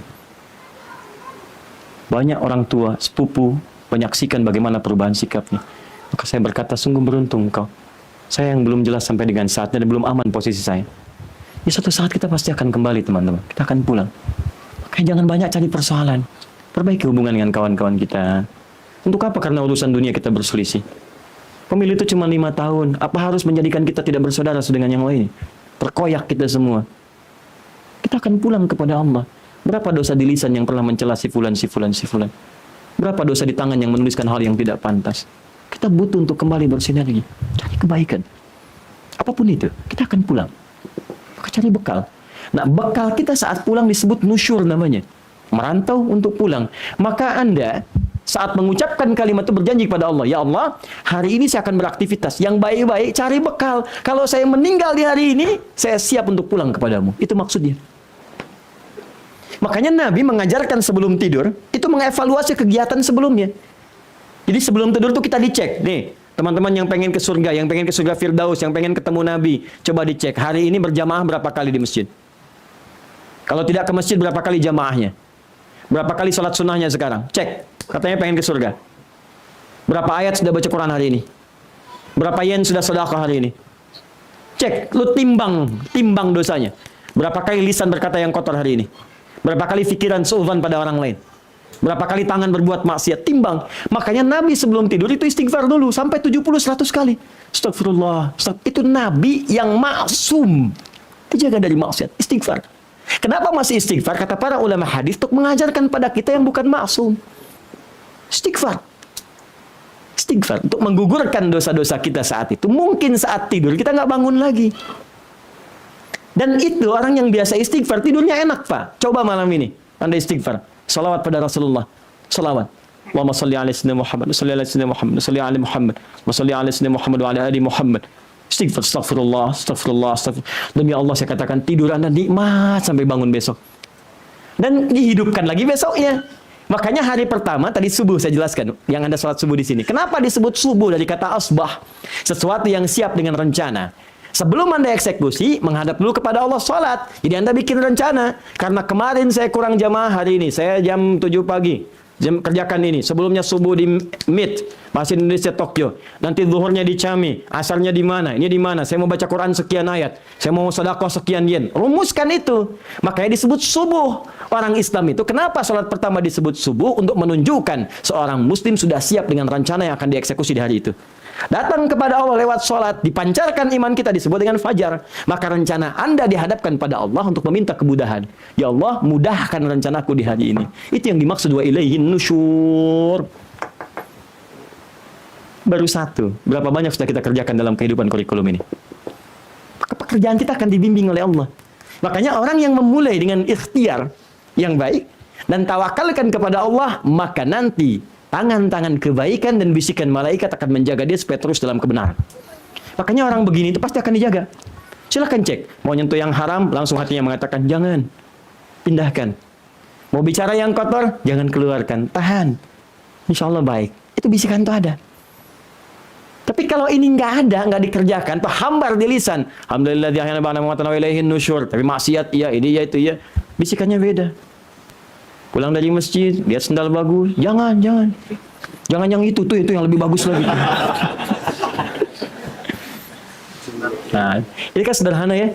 Sederhana sekali. Dari nama, tapi jadi kurikulum kehidupan. Oke, itulah insan. Nah, terakhir, saya jadikan terakhir saja. Ya. Supaya kita bisa praktekkan dulu pelan-pelan. Nanti kan kalau ada diskusi bisa jalan. Terakhir, bab beraktivitas ini, dengan kurikulum tadi, dibagi lagi kepada 3 kualifikasi umum. Manusia beraktivitas punya 3 bekal utama. 1 ada harta, 2 ada ilmu, 3 ada tenaga. Harta, ilmu, tenaga. Nah, sekarang passion kita ada di mana? Maka berinvestasilah untuk mendapatkan nilai kemuliaan akhirat dengan menanam kebaikan dunia dengan 3 passion ini. Anda ada di mana? Misal, harta. Saya buka ayat harta. Dasarnya ini, tolong di sini ya. Jadi kalau cuman kaya aja, yang belum beriman pun banyak yang kaya. Bukan cuma Anda yang kaya. Sekarang orang paling kaya di dunia bukan akhirat. Kan yang belum beriman. Saya katakan belum, karena saya selalu berharap beriman. Itu harapan kita. Jadi kalau ada orang kurang baik, jangan dicela, tapi doakan supaya baik. Itu adabnya. Kalau ada tetangga kita dekat masjid, beriman, dan dia nggak mau ke masjid, maka hukumnya bukan dicela, ajak dia ke masjid. Fikih dakwah itu indah. Indah kalau kita mengamalkannya benar. Ya, karena sekarang saya suka berikan anjuran di Indonesia itu. Ini kompleks bagus Pak, yang ke masjid cuma berapa? Berapa jumlahnya Pak? 90% muslim Ustaz. Kenapa cuma 3? Ya mereka banyak yang nggak mau. Anda ajak nggak? Sudah, gimana cara ngajaknya? Begini, perbaiki saya bilang. Gini caranya. Sabtu, subuh ke masjid semua. Libur kan? Libur Ustaz. 3 orang ini, nanti salah satu beli buah. Buah Ustaz, kerjain aja lah pokoknya, Sabtu. Bawa buah, sholat mereka. Sepulang dari masjid, tunggu syurung, datanglah kepada teman yang muslim yang ke masjid. Bawa buah itu. Ketuk pintunya, Assalamualaikum, maka akan bertemu dengan Anda. Oh, Pak, apa kabar? Baik. Tumben dari mana bawa buah nih? Saya dari masjid, Pak. Saya kira Bapak nggak ke masjid, sakit nih saya bawain buah. Itu saya yakin, saya bilang maghrib ke masjid dia. Nggak usah tunggu subuh berikutnya. Ternyata setelah peristiwa itu makin banyak yang ke masjid. Itu indah. Indah. Fir'aun se-Fir'aun-Fir'aunnya. Fir'aun se-Fir'aun-Fir'aunnya. Hobi bunuh orang. Quran surah kedua ayat 49. Eksekusi. Ngaku Tuhan. Ana rabbukumul a'la. Manusia sekarang paling banter ngaku nabi. Ada yang malaikat. Paling banyak di Indonesia. Mohon maaf teman-teman. Saya sebelum kesini dengan MUI, saya rutin dengan MUI karena diskusi dan diskusi fatwa, diskusi macam-macam gitu ya. Itu di Indonesia itu, Jawa Barat lah itu. Jawa Barat tuh hampir tiap bulan ada nabi baru. Jawa Barat tuh. Aduh, terakhir di Garut tuh, Garut. Nabi, begitu dicek ternyata sakit jiwa. Anda bayangkan, nabinya sakit jiwa, gimana umatnya?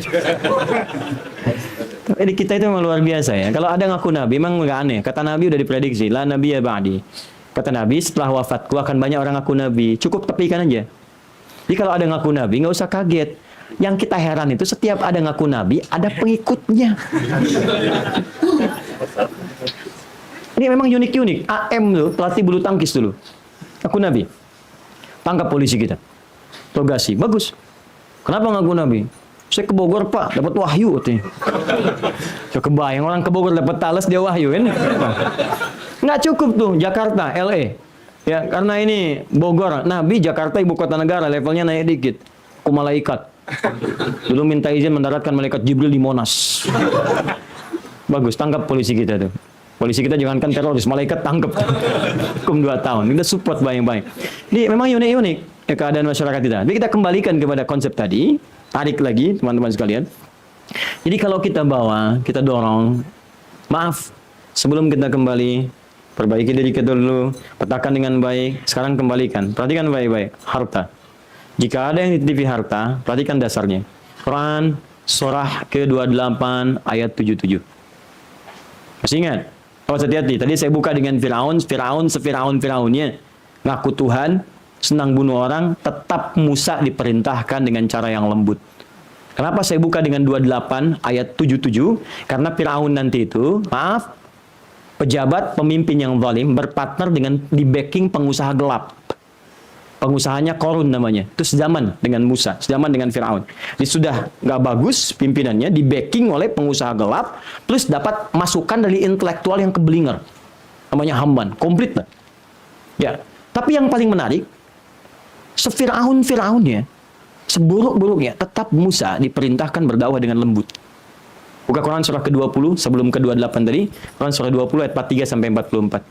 Idhaba ila fir'auna innahu tagha faqula lahu qawlan layyina la'allahu yatadhakkaru aw yakhsha. Hei Musa, Harun, pergilah kepada Fir'aun dan Qarun. Fir'aun sudah mulai menyimpang.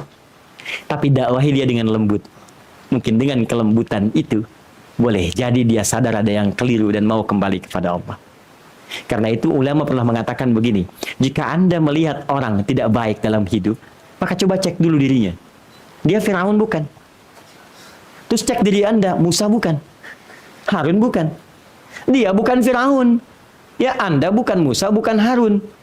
Musa Nabi, Rasul, Harun Nabi. Dakwah pada Fir'aun, manusia paling zalim di bumi, tetap diminta berlaku lembut. Teman Anda bukan Fir'aun. Kawan Anda bukan Fir'aun, dan Anda pun bukan Musa dan Harun. Kenapa Anda harus berkata kasar kepadanya? Kenapa nggak lembut gitu? Nah, sekarang ketika Qarun diberikan harta kelebihan, maka Allah berikan kemudian di situ manhaj bagaimana berinvestasi dengan harta itu supaya baik. Maka turunlah Quran surah ke-28 ayat 77.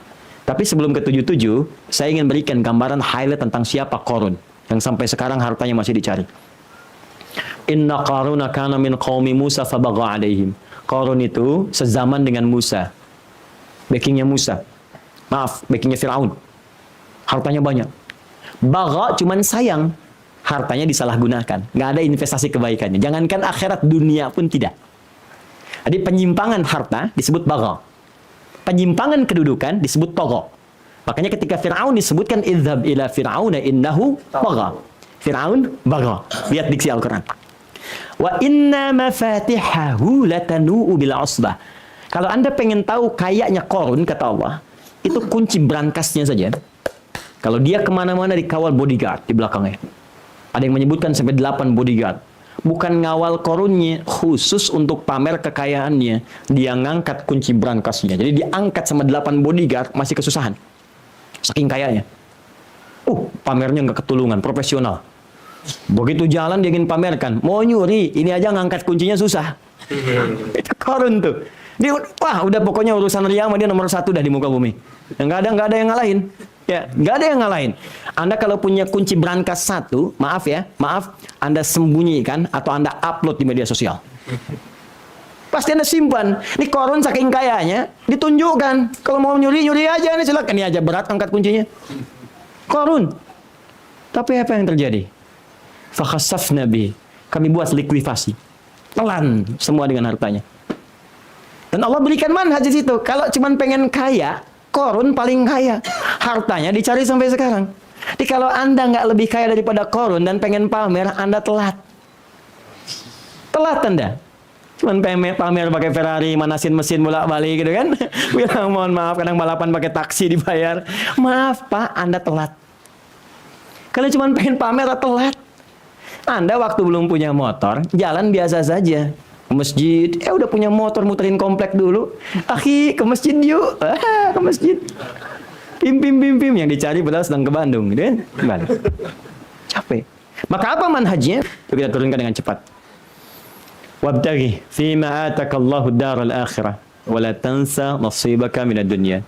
Kalau ada passionnya di harta, teman-teman pengusaha, businessman, wirausahawan, Anda yang berdagang dan sebagainya, orientasinya mengumpulkan harta, mungkin di situ surganya Anda. Maka kata Allah, cari dengan harta itu peluang surga Anda di akhirat. Investasi untuk surga Anda. Karena mungkin di passion yang lain, Anda nggak punya. Misal, Anda ngajar ilmu nggak ada. Buat maslahat dengan pengetahuan belum mampu ke situ. Tenaga nggak sama dengan yang lain. Mereka bukan miskin Pak, bukan fakir. Tapi saking kayanya dengan tenaganya, mampu tahajud, mampu puasa. Bahkan puasa Daud, mampu menghafal Quran. Anda tahajud gak konsisten, bola masih ditonton, itu pun kalau mau tahajud nunggu babak kedua dulu. Kecewa, begitu sudah menang ternyata dikurangi skor, terlibat pengaturan skor, macam-macam. Ya, financial fair play-nya nggak terjamin misalnya, turunin poinnya. Ya, langsung, saya hafal tanya, Liverpool tinggal 5 laga lagi saya hafal. Kemarin Sadio Mane menit 75 golin 1, saya hafal lawan Norwich, mau apa Anda? Jurgen Klopp saya hafal. Mourinho sekarang naik ke 5, mungkin masuk ke 4, nyusul Chelsea saya hafal. Poinnya 40, Chelsea 41 saya tahu. Ya, Italia Inter Milan baru kalah kemarin Lazio saya tahu.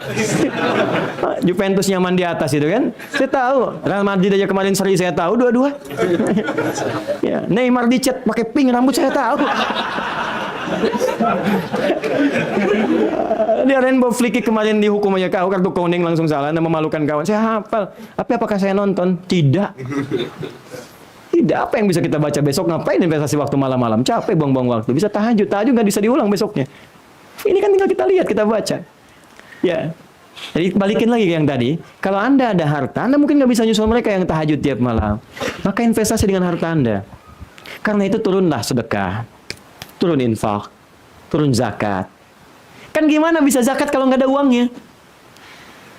Makanya dulu orang mau kaya itu supaya bisa nyari surga, bisa sedekah, bisa infak, makanya dia kejar tuh supaya kaya. Ini bukan cari dunia. Makanya kata Nabi, orang Islam kaya itu biasa. Biasa aja. Karena memang passionnya di situ. Yang tidak biasa itu yang tak mampu mengelola kekayaan. Tapi indahnya, jangan juga semua dipakai untuk kepentingan akhirat gini-gini sehingga hidup melarat misalnya. Nggak boleh. Makanya Imam Abu Hanifah pernah bertemu dengan seorang kawannya kaya, pakaian compang-camping. Bolong sana, bolong sini, macam-macam. Kayak pengemis, padahal orang kaya. Kata Abu Hanifah, kenapa tampilan ente begini? Abu Hanifah kan sudah alim, tajir juga. Ya, tajir itu bukan kaya, tajir itu pedagang kain. Hartanya banyak. Jadi kalau kemana-mana tuh ngajar sambil sodako. Itu Abu Hanifah. Ya, kita nggak bisa tiru. Wudunya nggak batal 40 tahun. Bukan 40 tahun itu nggak batal, bukan. Tiap hari itu dari subuh sampai isya nggak batal selama 40 tahun. Jadi kalau mau mencela Abu Hanifah, latihan wudu nggak batal dulu 40 tahun. Imam Syafi'i hafal Quran 7 tahun usianya. Al-Muwatta 10 tahun, 100.000 hadis dalam 10 tahun. Usia 10 tahun. Itu dengan riwayat-riwayatnya. Imam Syafi'i usia 7 tahun. Ya, sekali dibacakan langsung hafal. Nasab tersambung kepada nasabnya kakek-kakek Nabi. Muhammad bin Idris, bin Al-Abbas, bin Uthman, ya, bin As-Sa'id, ya, bin Ubaid, bin Abdul Yazid, bin siapa? Al-Hashim bin Al-Muttalib bin Hashim bin Abdul Manaf bin Qusay bin Murrah bin Kilab bin Ka'ab bin Ghalib bin Fir bin Malik bin Nadar bin Kinana bin Khuzaibah bin Mudrika bin Ilyas bin Nizar bin Mudar bin Ma'ad bin Adan bin Adi bin Adri bin Muqawwam bin Nahur bin Tarikh bin Ya'rub bin Yasjub bin Nabit bin Ismail AS bin Ibrahim AS bin Azar bin Nahur bin Abir bin Kinan bin Al-Fakhsar bin Sam bin Nuh bin Mikhail bin Kinan bin Anwas bin Tis bin Adam AS bertemu di Abdi Manaf dengan Adam. Barakahnya ke kakeknya Syafi'i karena sahabat bertemu dengan Nabi. Bapaknya berharap dia bisa alim seperti kakeknya, maka diberi nama Asy-Syafi'i. Benar-benar alim. Tiap hari hatam Quran sekali. Kalau malam, Ramadan 2 kali. Malam sekali, siang sekali. Asy-Syafi'i. Jadi kalau Anda ingin mencela Imam Asy-Syafi'i, tolong usahakan hafal Quran dulu dalam usia 7 tahun dengan semua riwayatnya. Imam Ahmad hafal 1 juta hadis. Imam Malik luar biasa. Semua punya keunggulan masing-masing. Tapi semua poinnya, ketika ada harta, investasi cari. Anda nggak bisa nyusul mereka mungkin. Tapi, wala tansa nasibaka minad dunya. Abu Hanifah berkata kepada yang tadi itu, bukan begini caranya. Kamu ini kaya. Kenapa begini? Kata orang tadi, saya zuhud. Zuhud itu bukan begini. Zuhud itu tahadduts bin ni'mah. Gunakan hartamu untuk investasi akhiratmu. Wala tansa nasibaka minad dunya. Diambil ayat ini. Ayo tampil bagus. Tahadduts bin ni'mah. Salat subuh pakai Ferrari, bawa. Asar pakai Lamborghini. Maghrib pakai Lamborghini, pakai aja. Tapi infak jalan tuh jalan, pakai itu hadis bin nikmat namanya. Makanya Abdurrahman bin Auf itu tampilannya mewah, bagus. Tapi kekayaannya dipakai untuk ibadah, motivasi orang. Kaya tuh biasa ya, kaya semua, kaya. Tapi beliau tunjukkan. Orang Madinah siapa yang punya utang? Saya, sepertiganya. Saya bebaskan hari ini, bebas. Orang Madinah siapa yang belum kerja? Saya! Disantuni. Ini kerja semua, kasih modal. Siapa yang nggak bisa kerja? Saya! Sepertiga lagi. Diberikan langsung bantuan. Semua orang Madinah dibantu oleh Abdurrahman bin Auf. Dagdikduk, Madinah heboh. Begitu keluar, seperti saya sampaikan kemarin tabligh akbar, ternyata ada kafilah 600 unta. Di atasnya langsung berkumpul mutiara, emas, perak, dan sebagainya. 600 truk datang ke Madinah, bawa emas, mutiara, dan sebagainya. Logam-logam mulia. Apa yang terjadi? Sayyidah Aisyah berkomentar, melihat banyaknya itu, kata beliau, saya pernah dengar Nabi mengatakan, Abdurrahman bin Auf masuk surga dengan merangkak. Maksudnya bukan merangkak begini, scanningnya panjang, hartanya banyak. Tapi masuk surga juga, kaya, super kaya, kebangetan kayanya masuk surga. Daripada miskin gak jelas tuh kan. Yang dahsyat, ketika mendengar kalimat itu, kata beliau, saya jadikan semua harta saya sedekah untuk orang Madinah. Apakah berkurang hartanya? Tidak. Ya, biasa aja. Silakan punya private jet, silakan. Silakan punya mobil yang bagus, pakaian yang mewah, anak sekolah kan yang bagus-bagus, untuk menunjukkan kita muslim bisa kaya. Tapi sedekah, infak, cari akhirat, bantu orang-orang fakir, bantu orang-orang yatim. Ya, sinergi, bangun, sumbangsi untuk bangsa, bikin ini, bikin itu. Ya, ayo cepat. Terus sekarang peluangnya terbuka. Nah, itu kalau passion Anda di situ. Kalau passion di pengetahuan, maka turun ayat yang lain. Maka dikumpulkanlah Quran. Saya ambil satu ayat saja supaya nggak banyak-banyak. Quran surah ke-9 ayat 122. Paling kiri sebelah bawah di mushaf. Wa ma kana al-mu'minuna liyanfiru kaffah. Tidak semua orang beriman pergi berjihad dengan tenaga semua. Ini dalam konteks jihad. Jihad itu bukan menyerang ya, ingat. Jihad bukan menyerang. Jihad itu membela ketika diserang. Itu, bertahan, ada ketahanan di situ. Ya, makanya atasnya itu pertahanan. Atas militer, bertahan, bukan menyerang. Kalau menyerang itu ekspansif namanya. Ya, bertahan. Ya, maaf ya, mobil kita dicuri, kita pertahankan. Iman kita dicuri, masa kita diam saja? Harta kita dicuri, kita diam saja? Aset negara kita dicuri, kita diam saja. Mesti ada. Makanya Syekh Hashim bin Asy'ari, pendiri Nahdlatul Ulama, 31 Januari 1926, ketika ada yang berusaha masuk ke negara kita, jihad, niatnya ibadah tapi bela negara. Bela. Ini bukan menyerang orang, tembak orang, bunuh orang sembarangan, tidak ada aturan di situ. Nah, itu tenaga. Tapi yang paling menarik kata Allah, saya turunkan jihad yang lain yang senilai dengan itu. Yang kalau Anda kerjakan, Anda jadi mujahid. Kalau wafat syahid sama persis dengan yang berjihad dengan tenaga. Statusnya sama. Apa itu? Falaula nafara min kulli firqatin minhum ta'ifatun liyatafaqahu fid din. Ada enggak yang ingin mengambil tawaran kata Allah untuk fokus di bidang pengetahuan? Sebut ulumuddin. Ulumuddin itu luas. Bisa sifatnya pure, agama. Tafsir, fiqh, hadis. Ada sifatnya umum tapi berkhidmat pada kepentingan agama dan sifat-sifat sosial. Misal, Anda boleh ambil fisika, kimia, matematika, dan sebagainya. Anda jadi arsitek, desain masjid yang bagus. Desain musola. Desain fashion untuk bisa sholat dengan baik. Khidmat pada kepentingan umat. Bikin jalan yang bagus. Ya, jangan korupsi. Mohon maaf, kerbau saja makan rumput. Masa Anda makan aspal? Jauhi. Bikin yang bagus-bagus. Itu ketika Anda kerjakan, nilainya tinggi, senilai dengan mujahid fi sabilillah. Makanya orang ini ketika belajar beda caranya. Kata Allah, orang ini kalau pengen jihad, fiqih, tafaqquh. Fiqih itu artinya paham. Maka kalau ada orang Islam ingin mengambil passion yang kedua, jangan pernah masuk ke kampus manapun, belajar dimanapun, kecuali niatkan sampai paham yang dipelajari. Orang beriman itu bukan duduk paling belakang, kadang-kadang nggak nanya, ya kan? Waktu belajar dipakai istirahat, waktu ujian dipakai belajar. Kita itu sekali lagi pintar.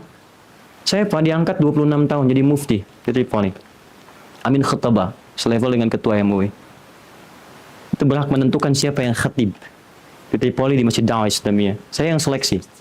Berikan rekomendasi untuk naik. Anda tahu nggak?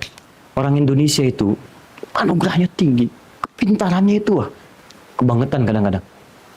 Datang pengaduan positif dari orang Afrika. Syahadi katanya. Wallahi ana wallahi mu'ajib, astaghfir ana Indonesia. Saya tuh aneh sama orang Indonesia, kawan saya katanya. Kenapa? Saya menghafal 3 bulan buat ujian. Dia minjem catatan saya buat ujian besoknya. Dia menghafal 3 bulan, si teman kita ini menghafal semalam. Bukunya pun pinjam dari kawannya. Saya dapat 7,5, dia 8 katanya. Saya katakan dia belum tahu SKS. Sistem kebun. Kadang-kadang cuma sejam. Orang kita itu. Makanya ilmunya awetnya cuma 1 jam. Habis ujian hilang gitu. Lupa lagi. Tapi kita ini dahsyat gitu. Apa aja orang Indonesia itu luar biasa. Anda bayangkan mobil penyok diketok balik lagi. Ada semua lah. Ya. Jepang dikasih banjir, stres dia. Indonesia dikasih banjir, berenang. Kurang apa kita ini? Luar biasa. Pokoknya sabar ada, tawadu ada, pasrah ada, tawakal banyak. Luar biasa. Corona nggak bisa masuk kita memang luar biasa ini. Aduh, pinggir jalan dicuci sama 1 ember air gitu, makan lagi, sehat-sehat aja. Luar biasa. Tapi kita doakan lah ya, kita semua doakan. Terus kita saling support semua, saling support. Jangan cari celah-celah keburukan, yang baik-baik aja sih. Kenapa kalau bisa kerjakan yang baik, cari yang nggak baik? Nah, balik ke tadi. Jadi kalau Anda pun passion yang mau ilmu, maka dimulai dari menuntut ilmu mesti paham. Saya Pak dulu dari kecil, kalau belajar, sekecil apapun saya, di level semua kami itu dikompetisikan oleh orang tua. Pulang ke rumah, jangan harap bisa langsung istirahat. Belajar apa tadi nak? Buka, ditanya, sampai paham. Sampai mengerti. Itu terbawa sampai sekarang. Makanya saya kalau mengajar, memastikan paham. Bukan hafal. Hafal itu penting, tapi pemahaman itu lebih penting. Karena banyak orang sholat hafal, tapi nggak paham yang dibaca dalam sholatnya. Cek, tanyakan pada diri kita. Berapa kali kita sholat sampai malam ini? Berapa ribu kali kita ruku dan sujud? Tapi apakah kita paham apa yang dibaca dalam sholat kita? Bagaimana kita bisa khusyuk dalam sholat kita? Maka pahami dengan baik. Orientasinya peta kan? Tapi yang paling dahsyat, kalau Anda sudah berhasil dengan ilmu Anda, belum selesai ayatnya. Maka jihadnya dimulai di sini. وَلْيُنذِرُوا قَوْمَهُمْ إِذَا رَجَعُوا إِلَيْهِمْ لَعَلَّهُمْ يَحْذَرُونَ. Balik pulang. Bangun negeri. Makmurkan. Share. Bagi ilmunya. Ciptakan generasi baru. Investasikan. Supaya mereka muncul, membangun negeri dengan baik dan menginspirasi dunia dari situ. Itu jihadnya. Dari situ menyebar ke muka bumi keseluruhannya. Maka passion kita jadikan ibadah. Ini ada di ilmu agama. Orang kalau sholat gak ada fikihnya, bagaimana bisa sholat dengan benar? Sekarang banyak orang haji tiap tahun. Umrah. Saya tuh Pak, kalau Allahu Akbar, kalau ke Mekah tuh sering nangis ya. Anda kebayang nggak orang jual kebun, jual tanah, sampai sana. Tapi nggak diajarkan dengan benar cara berhaji umrahnya. Kalau mabrur, yakin saya demi Allah sebelum berangkat mungkin sudah mabrur itu orang-orang itu. Saking solehnya gitu, saking ikhlasnya. Terima. Sampai orang Saudi mengatakan kalau semua orang haji orang Indonesia tenang kami, tinggal minum kopi, cap masuk, cap masuk. Orang Indonesia duduk, duduk semua duduk. Masuk, masuk. Luar biasa Pak. Hilang koper aja. Ini karena Allah. Ini ujian nih. Orang Indonesia. Luar biasa itu. Masya Allah. Saya bilang lengkap lah sudahlah gitu. Orang Arab tuh senang gitu. Orang kita luar biasa Pak. Tapi yang ingin saya sampaikan, passion yang paling luar biasa teman-teman, hebat banget. Kalau nggak diajarin, sedih saya. Anda sekarang ya, maaf ya. Tenaga, harta, waktu, itu kan diinvestasikan. Umroh 9 hari berangkat. Tapi dengan cara yang salah kan nggak enak Pak. Sekarang aja, maaf ya, tawaf aja udah bisa live.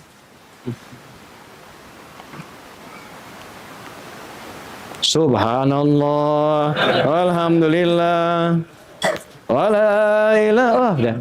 Kelihatan di sana, kelihatan di sana. Sa'i, kan sayang Pak. Bukan karya itu menggugurkan amalan. Quran surah ke-2 ayat 264. Ya ayyuhalladzina amanu la tubtilu shadaqatikum bil manni wal adha. Orang-orang beriman jangan batalkan amal solehmu dengan perbuatan merusak. Ya kalladzi yunfiqu malahu riya'an, seperti orang infak yang ria. Jadi ria itu menggugurkan amal. Kasihan nih, amal nggak ada, hilang, habis tenaga, habis uang, habis waktu. Bahkan ada yang belum berangkat sudah habis amalnya. Belum berangkat. Ngumpulin saudara, teman-teman, tetangga, boleh-boleh saja, nggak ada masalah, tapi jangan ria.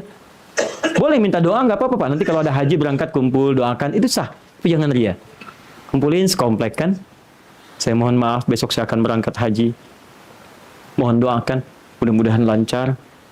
Dan mohon maaf selama ini banyak salah. Ini haji pertama kami yang kami tunaikan. Mungkin di komplek ini pun baru kami yang pertama berhaji ya. Pak RT belum. Pak RW belum. Tolong doakan supaya lancar. Ah, itu habis lah.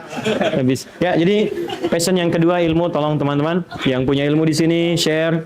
Cari yang baik, kasih fikih yang bagus. Yang umum-umum riset. Banyakin riset. Di Quran tuh banyak ayat riset. Semua riset. Kalau saya cerita panjang sampai subuh jadi ini. Ya, Al-Kindi, Al-Farabi, Al-Ghazali, Al-Khawarizmi, Al-Battani, semua riset. Dari riset itu ternyata dari Quran, dari hadis, jadilah pengetahuan yang dahsyat.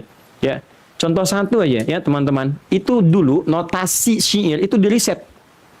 Diriset. Dulu orang Arab kan bikin syair tuh. Itu ada rumusnya 16 disebut bahr namanya. Notasi. Bahr. Tawil, tawilun lahu dunal bukhuri fadailu fa'ulun mafa'ilun fa'ulun mafa'ilu kifanabki min dzikra habibin wa manzili bisaqtili wa baina dakhuli fahaumali. Ya, rajas mustaf'ilun mustaf'ilun mustaf'ilun mustaf'ilun mustaf'ilun mustaf'ilun sautus safiril bulbuli hayya qalbi thamili al-ma'u wa zahru ma'a zahri lahdhul muqali fa anta ya sayyidali wa sayyidi wa maulali fakam tayammuni ghazailun uqayqali qataftuhu min ladatin min fili hadzal rajuli faqala la la la faqad ghada muharwili wal walad wali ya wailali faqultu la tuwalwili fabailu lu'ali qalat lau hina kadza in radidul muqali kahatan ka kailali tatabuli. Di riset itu teman-teman. Begitu di riset, diambil formulanya, diterapkan dalam bentuk pengetahuan yang dahsyat disebut dengan nazam. Bagaimana caranya rumus ini menjadi rumus hafalan. Diterapkan di Alfiyah. Bikin 1002 bait. Kalau hafal itu, paham semua kaidah bahasa Arab. Maka jadi Alfiyah namanya. Kalamuna lafdhun mufidun kastaqim wasmun wa fi'lun thumma harfunil kalim wahiduhu kalimatun wal qawlu am wa kalimatun biha kalamun qad yu'am bil jarni wat tanwini wan nida wa al wa musnadin lismi tamyizun hasal bitafa'alti atat wa ya if'alli wa nunik balan nafi'un yanjali. Kayaknya seperti lagu tapi isinya kaidah bahasa Arab. Dari tadi ada Alfiyah dalam ilmu qiraat. Hafal itu tahu semua qiraat Quran. Alfiyah Suyuti ilmu hadis. Hafal itu paham semua teori ilmu hadis. Ini sekarang riset berkurang. Hilanglah itu.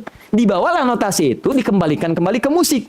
Diterapkan di barat. Nggak salah. Jadi notasi lagi. Cuma notasinya notasi musik. C, D, F, G, A, B, C, G, A, B, C, D, F, G, D, F, G, A, B, C, D, A, B, C, D, A, B, C, D, F, G, A, F, G, A, B, C, D, E, B, C, D, F, G, A, B, F, G, A, B, C, D, A, F, G, A, B, C, judi, tang. Nah, itu rumusnya. Kunci D, kunci A, kunci F, F minor, ya, mayor dan sebagainya. Saya nggak bisa cuma saya menghafal saja, tahu. Saya senang belajar, senang baca. Libur saya pergi ke toko buku, cari buku-buku. Kalau ada mahasiswa datang, saya tanya, Anda jurusan mana? Saya kedokteran, Ustaz.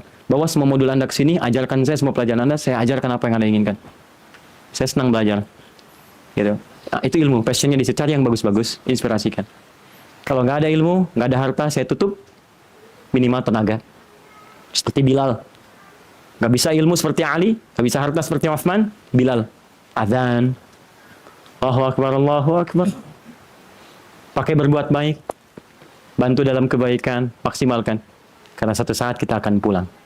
Kalau Anda bisa maksimalkan 3 passion ini dalam bermuamalah, itu investasi terbaik kita untuk mendapatkan dunia baik, akhirat baik. Dunia baik yang punya nilai akhirat disebut hasanah. Hasanah kalau dikumpulkan jadi peluang pahala untuk ke surga. Makanya kita minta dunia hasanah, akhirat hasanah. Maka jadilah satu doa yang dihimpun di Quran surah 2 ayat 201. Rabbana atina dunya wa fil akhirati wa qina. Itulah inti highlight dari materi kita malam hari ini. Detailnya mungkin satu saat kita turunkan kembali. Itu fikih muamalah secara umum. Maka saya simpulkan dengan cepat dalam kisaran 1 menit saja. Sebelum kita berinteraksi dengan manusia, perbaiki diri kita. Jangan cari masalah dengan orang. Lembutkan keadaan kita. Kemudian atur aktivitas keseharian kita supaya terukur kegiatan kita. Apa yang Anda lakukan dari mulai bangun sampai tidur lagi. Pelajari tuntunannya, bukan sekedar menjadi doa yang disisipkan di dalam lisan kita.